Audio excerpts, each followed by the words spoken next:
សួស្តីបងប្អូនទាំងអស់គ្នាខ្ញុំឈ្មោះបញ្ញាថ្ងៃនេះដែរខ្ញុំចង់មកស្រាវចម្ងល់បងប្អូនមួយចំនួនដែលបានឆាសួរមកខ្ញុំសួរថាបងពេលដែលខ្ញុំហាត់ហ្គីតាដំបូងពេលដែលហាត់បទចម្រៀងហើយអ្វីមកខ្ញុំច្រៀងប៉ុន្តែដៃឈប់កេះអត់កេះចង្វាក់នៅពេលដែលខ្ញុំកេះចង្វាក់បានហើយប៉ុន្តែមកឈប់ច្រៀងតាមមកពីមូលហេតុអ្វីនៅពេលដែលបងប្អូនមិនទាន់ជាស្ទាត់ចង្វាក់បានល្អទេ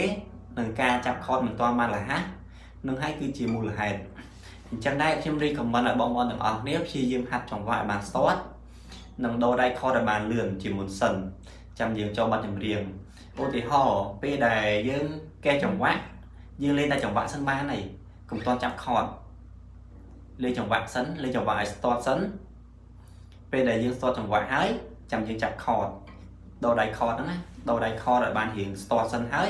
យើងបូកពីរនឹងចូលគ្នាបូកចង្វាក់និងអាកបូកចូលគ្នាតែយើងមិនទាន់ច្រៀងឧទាហរណ៍មើលខ្ញុំលេងចង្វាក់និងបូកអកឲ្យបងប្អូនមើល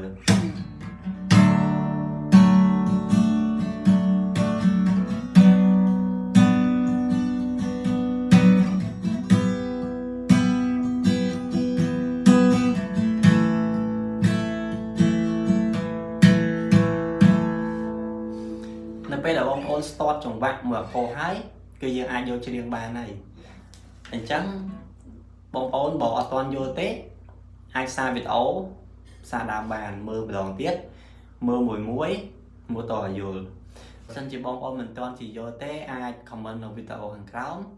និងចុច follow ទាំងអស់គ្នាដើម្បីបានមេរៀនថ្មីពីខ្ញុំម្ដងទៀតអញ្ចឹងវីដេអូក៏មានតែប៉ុណ្្នឹងដែរសូមអរគុណ